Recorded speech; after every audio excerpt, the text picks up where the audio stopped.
Welcome to the Del Walmsley Radio Show. Listen and grow as Del questions the status quo, encourages you to think differently, and empowers you to make a better life. Get ready as Del challenges core beliefs, seeks the truth, and reveals the roadmap to the lifestyle you really want. And now your host, multi-millionaire, national award-winning investor, CEO and founder of Lifestyles Unlimited, Del Walmsley. Welcome to the Del Walmsley Radio Show, where the hype ends and the help begins. I'm your host, Del Walmsley, and as always, we're working on your financial freedom. Today, my friends, it is Tell Del Tuesday, and I've got an interesting guest. Have any of you out there ever just disconnect from the regular day-to-day life? Disconnect from the humdrum, the rat race, all the stuff that, we get up and put up with every single day and just take off, go see the world. My next guest here with me today has done just that, has made it his really life's goal to do that in many different fashions. And we're really lucky to have him here today to try to share some of that wisdom with us for those of you out there that don't think money is as important as freedom. So with me today is Terry Cantwell, hiding out somewhere in Utah. We don't know where he's at because he's traveling all the time. Terry, welcome to the Del Walmsley Radio Show. Well, hi, Del. Thanks for having me on again. Don't know how to share your story at all, so let's just let you pick it up. Tell us where you think the story starts. When did you start deciding that you wanted to do something different with your life? Well, a lot of it started as I was driving home from work in Washington State down Highway 18, and I listened to your show every day. And I was saying, why can't my retirement be like that? Just being able to choose what I wanted to do. So I got involved in Lifestyles Unlimited, and then my employer offered me an early out, so I took it. And we rehabbed our house quickly, sold it literally in 1 hour in a really hot real estate market around the Seattle area. And we became full-time RVers for the next 18 months.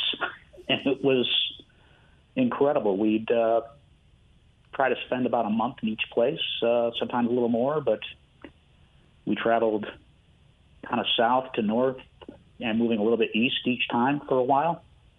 It was just 2 years ago yesterday that we started our time in Texas and stayed there for 6 months at different cities, and it was just an incredible time meeting people from all over the country and seeing different places and saying, gee, where do we want to live? Well, this place looks nice.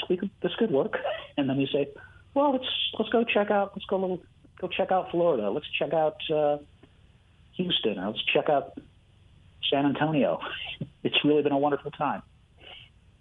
Now, Terry, I have to ask you this. How do you make it sound so easy? I mean, the people out there right now, they are just grinding their teeth, pointing fingers at the radio, I can tell. They're just, you can't just do it. You can't just take off. What about this and what about that? And what about how are you going to take care of all these things you need to take care of? And do you have everything you own in an RV or did you put it in storage? How does that work? What can you tell us, Terry? Because you make it sound too easy. Well, I guess, it's always about simplifying things and that, so we had to take a look at what we had and we said, well, what's really important? So, we had things like, paintings, maybe, important photo albums, things like that. Stuff like that is worth storing. But when it comes to things like, say, furniture, I mean, it's all replaceable. You just you have a garage sale, you have friends you give things away to, it didn't make any sense for me to store a 20-year-old mountain bike. Just said, yeah, it's not worth anything. So I just, my wife and I, we knew a young couple that wanted to go mountain bike riding. They said, here, take them. And that's so true. Stuff has no meaning. I know when I bought all my furniture for my home, I was like, don't touch it, don't get it dirty, blah, blah, blah. Now, 14 years later, I'm like, let's get some dogs to tear this stuff up so that we can buy some new stuff, right? So really, it has no meaning at all. It's just a matter of, in your mind, you perceive it to have meaning. So that's interesting. What other types of things did you have to think about? I mean, how about health and fitness and insurance and all that kind of stuff before you took off? Yeah. It was quite a journey because we health insurance. I I had I was on Cobra Serve for a while right after I retired. And then right about the time I turned 65, I was able to go out of Medicare and that. And so we're always, we've got, some supplemental insurance and that. And it seems to have worked out pretty good. But, when you're traveling, it does get a little different. Finding a dentist when you're, in that nomadic lifestyle can get kind of difficult. So you're just kind of taking chances at that at some point. But usually you go in for a cleaning and then you just kind of decide, do I want to see this guy again or not? Uh-huh. You took the wife with you on this trip, I take it? Oh yes, the wife and our very enthusiastic yellow Labrador. Oh my gosh, that makes the trip all worth it right there. It does, and just most RV parks had they had a dog park where I could exercise them every morning, and that. But part of what drew it to a close was we became grandparents, and that. But and we wanted to be close to our grandson.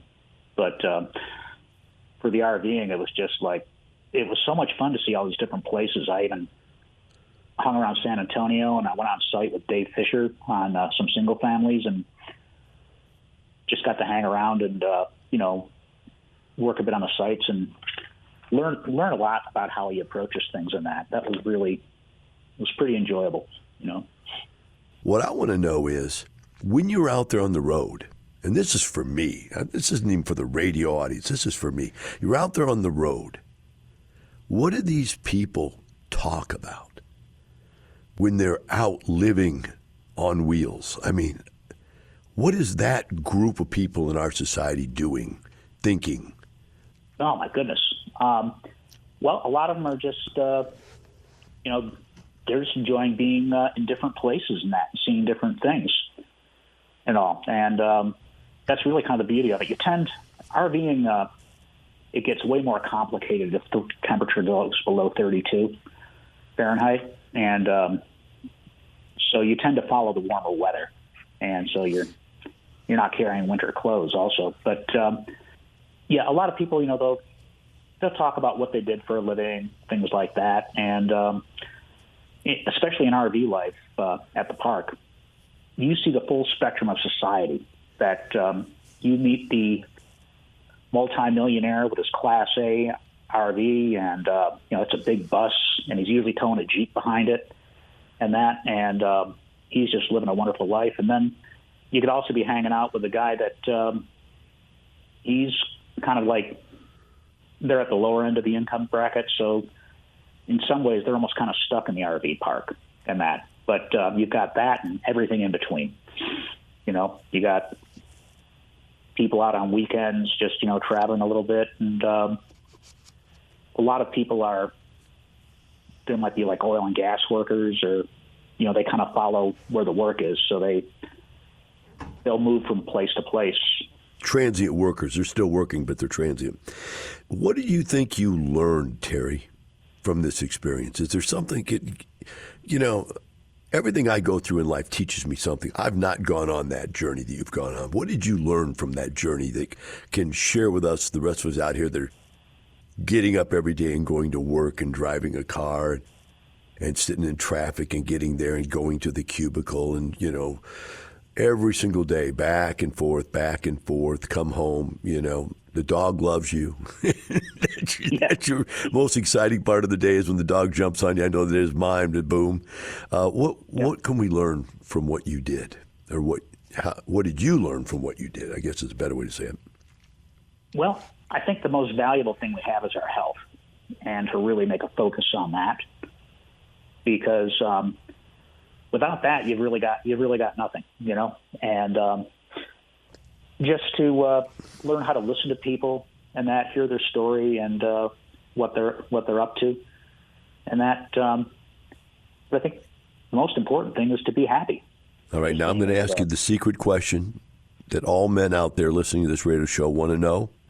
We have no idea. We're counting on you to tell us the truth. When you're married to a massage therapist, do you ever get massages? I am the last one on the list. Okay. I thought that was the truth. I figured that was the case, man. Yeah, we're not dating anymore, but I have just the most wonderful wife. She is so into health and wellness that right now we're focusing on trying to live to be 100 years old.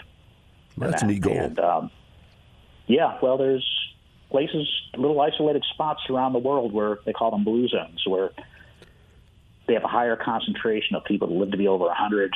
And so we're researching that and just figuring out, how can we make that happen for us and that. And the focus right now seems to be on more of a Mediterranean style of diet and that. Yeah, So I've heard of all that, and I think that's a good goal. There's no doubt about it. I mean, once you've got your freedom, the next thing is how long do I get to keep it before it all goes away? That's been the sad part, though. That I watched so many people that they took and they delayed retirement, and they just said, "Well, if I work another 5 years, I'll have this much money, and it'll all be fine," And then they had a health issue, and all of a sudden it's just, that whether it was planning on a ski trip or RVing around the country and that, it's just like that's not an option for these people. And it's just like, that's where I just said, people say, "Terry, when do you plan on going out?" I'd say, really soon. I said, I'd be out today if I could. And I just want to go out while there's still something left in me. Yeah, I totally understand. In fact, I agree with that.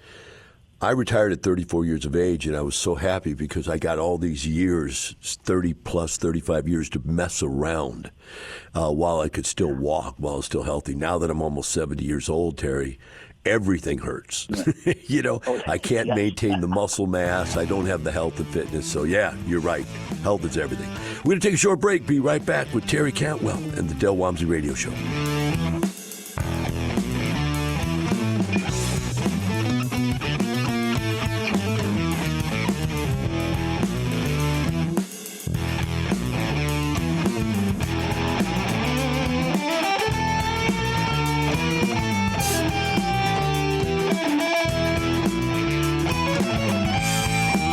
Teaching you with a roadmap to creating the lifestyle you really want. Keep listening. The Del Walmsley Radio Show returns in moments.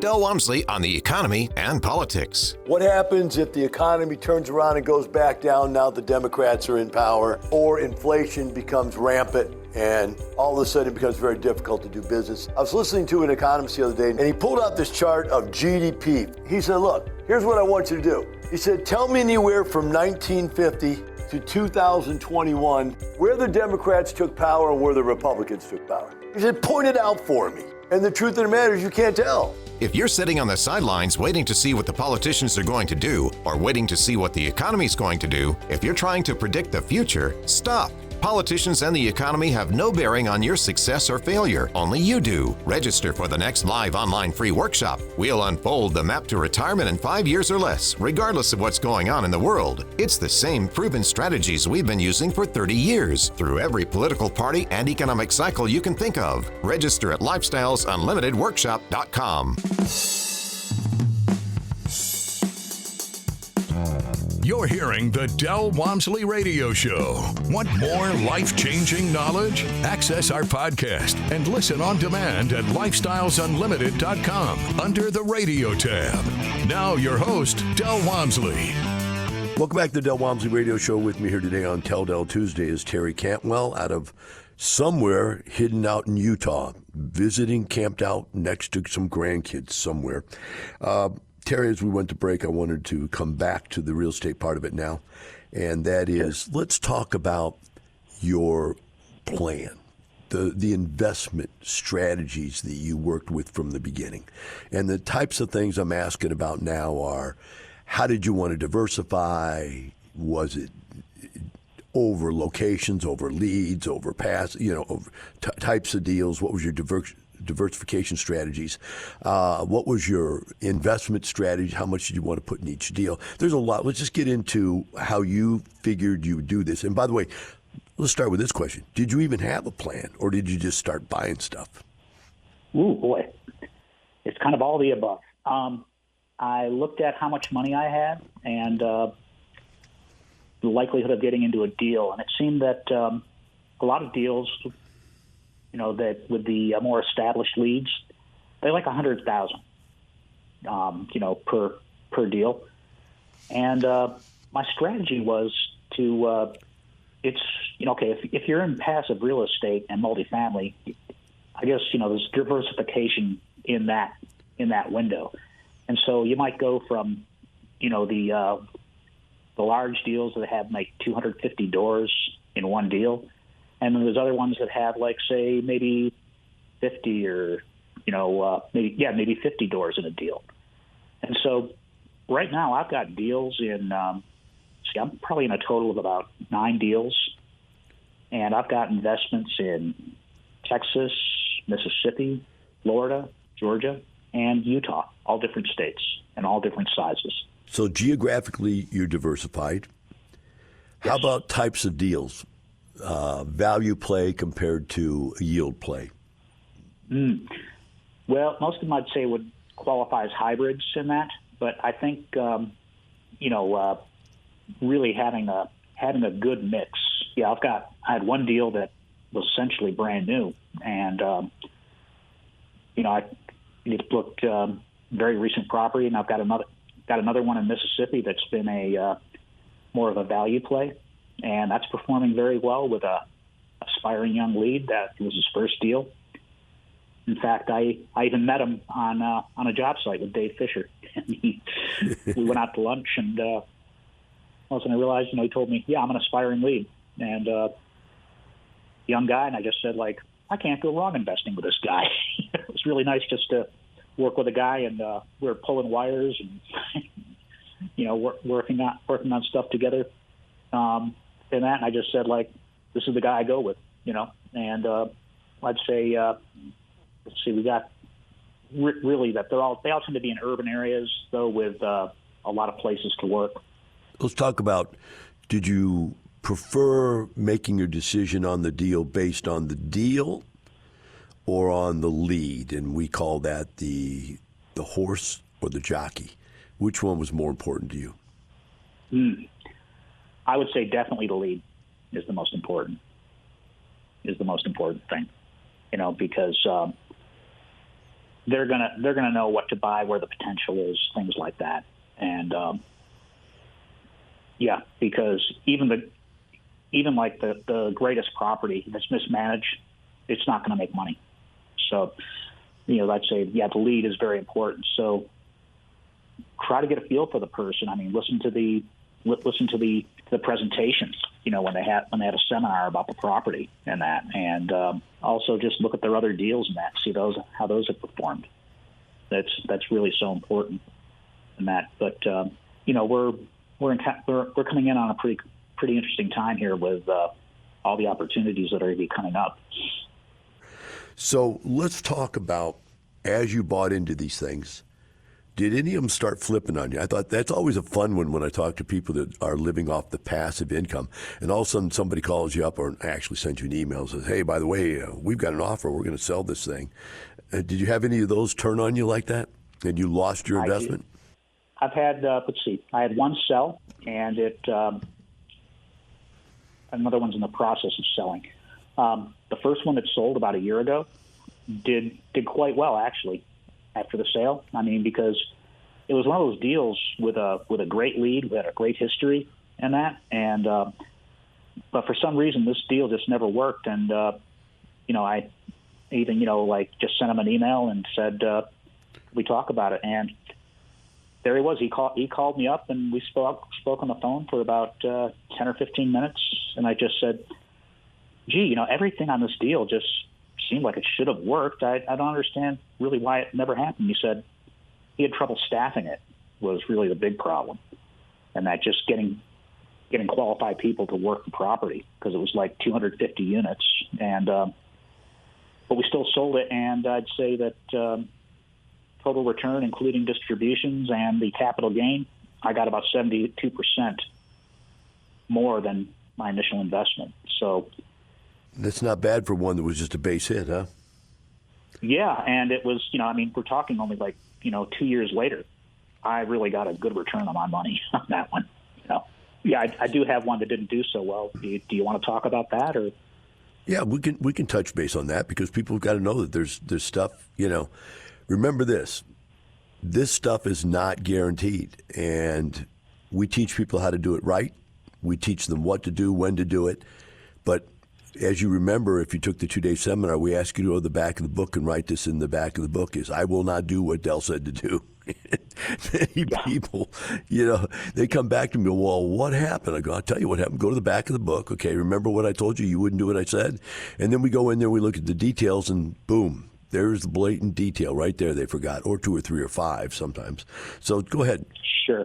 The one deal that did post a loss was with an exceptional lead who had a history of, several properties, pulled great profits in that, and the loan matured, and with the current interest rates, there's just no way this property can make money. To clarify this a little bit, the loan that the lead got into must have been an adjustable rate loan or a short-term loan that came due before he thought that he had any idea the interest rates were going to change as drastically as they did. Is that what happened? Was it an adjustable rate mortgage or not? Yes, on any property that I've got that's got that kind of issue right now. It was we were kind of riding on this wave of thinking, hey, interest rates are always going to stay low, so we can just keep this loan when it matures. We can just refinance into another one, do a cash out refi, and it wasn't the case. Very simply, the same problem that 90% of the people out there that wouldn't listen to me don't get into those interest rates, adjustable rate loans. They ran into it. Now they're battling through it. Some of them are having to sell. They're being forced because the timing of the issue is such that they have to get out of the other loan, and the loan they have or is ending or something, and the new loans you won't underwrite, so they're stuck. And it's just hindsight's 20/20. Yeah, except that I told them for 3 years not to do it, and I've got videos of me telling people that, and I showed it the last case study. So I'm just letting everybody know this was something that was known. It was going to happen. But and this is the point I want to make to you, Terry, is that what people have told me, I've heard this countless times from different people in different variations. Hey, Del, if you want to play the game, those guys out there are making the rules. You got to play by their rules. And so if you want to be in the game, you got to play by the game's rules. Yeah. The financing is so important that you've got to take a good look at that and say, well, am I comfortable with this level of risk in that? And, when I look at, say, a deal like this that did fail, all the indicators were there, and I chose not to pay attention or to ignore them, and so really I look at this one and say this one's on me. I should have seen it coming. Hey, we all take one in the face. I remember buying a property that was all Section 8 housing, and I bought it for next to nothing. I had the greatest deal in the world. The government had guaranteed me $600 a month rent on a $200 a month mortgage on every unit. I was going to make, $40,000 a month. I'm going to get rich as can be, and I never made a dime because the tenants did $6,000 worth of damage. Every one of them that moved out was $3,000 to $6,000 in damage. And so the government was paying me the rent, but the damage was overwhelming. And so I learned. And then I never did another Section 8 housing project ever again. But you learn. And luckily for me, I got myself and all my investors' money back out of it by selling to somebody else that didn't understand how bad Section 8 housing was, governmental housing. And there's a lot of you out there that believe just because the government sends you a check that makes it easy, but that doesn't. So needless to say, Terry, let's move on with this last segment here and get to this. What does one do when you're in the position you're in where you figured out how to retire? It's done. You're traveling. Now, I know you've camped out by one of your grandkids right now. And what does one think about? I know you said your long-term plan is to stay alive to 100. What all do you want to accomplish by the time you're 100? What goals are there in life for people? they get to this level of success? Well, I would say the long-term goal would be to create multi-generational wealth in that, and hopefully to set an example that both my sons look at what I'm doing and saying, like, my gosh, I want to retire like that. And they're not at that point yet, that they don't really see the value on what I'm doing. But I figure just keep on investing and keep on succeeding, and they'll start paying attention.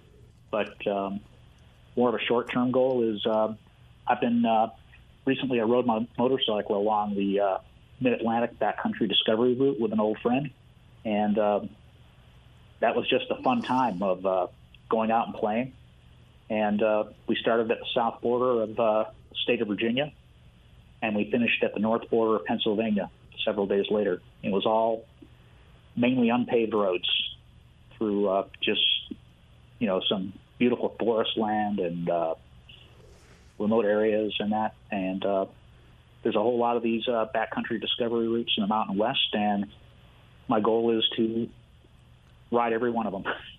Now, I'm assuming that's a bicycle you're riding, not a motorcycle on this? It's a motorcycle. Yeah. Oh, you rode the motorcycle. Okay. Yeah. So where did you stay in between, as if you went a couple days worth of trip, where did you stay when you stopped? Just a hotel or something? Oh, we're a couple of old guys, so we decided, no, we don't want to camp. We've got enough. We put our time in. We've got enough money. Let's. We just booked hotels everywhere. That's funny. That is funny. I watched a movie the other day. It was called like something Hogs or something, and it was about a bunch of old guys that decided to buy themselves some Harleys and take off. Wild Seems Hogs, to be. I know the movie. Yeah, you know what I'm talking about, right? Yeah. In this day and age, there really is that loss of getting back to nature, getting back to your freedom. People just don't have it anymore, Terry. It's just gone. I mean, they're captured in everything they do, up into the fact that they listen to the news every day and the politics every day. Are you able to just turn that stuff off and wake up a month later and realize nothing's changed? Or do you listen to all that stuff? Do they still have you by the brain? Well, when I was on the BDR, I really wasn't paying attention to that stuff because, my riding buddy just said, like, you're not going to watch that TV station, that news station with me in the room. I gotta love that guy. I said, yeah. So I said, yeah, okay, it's not that important. I said, it'll be there when I come back. And, I think, especially though for people that are listening and they say gee, well, why couldn't I do that? Or why couldn't I get ready? And I think if you're like, say, about 55 years old and you're looking towards retirement, that you'd really have time to create a strategy to go with passive investing and have yourself all set up and say like 5-10 years at the most, probably. Well, Terry, I appreciate you coming on and sharing your story with us. Everybody out there should get a really good idea of what you're all about. The rest of you out there, remember this. It's not the money. It's the lifestyle. Have a great day. We'll see you tomorrow. The information and opinions you hear on the Del Walmsley Radio Show are those of the host, Del Walmsley, his guests, and his callers. The Del Walmsley Show is for entertainment purposes only. Please consult a professional regarding your personal investment needs. Nothing presented on the Del Walmsley Show constitutes an endorsement, recommendation, offer, or solicitation to buy or sell any product or security.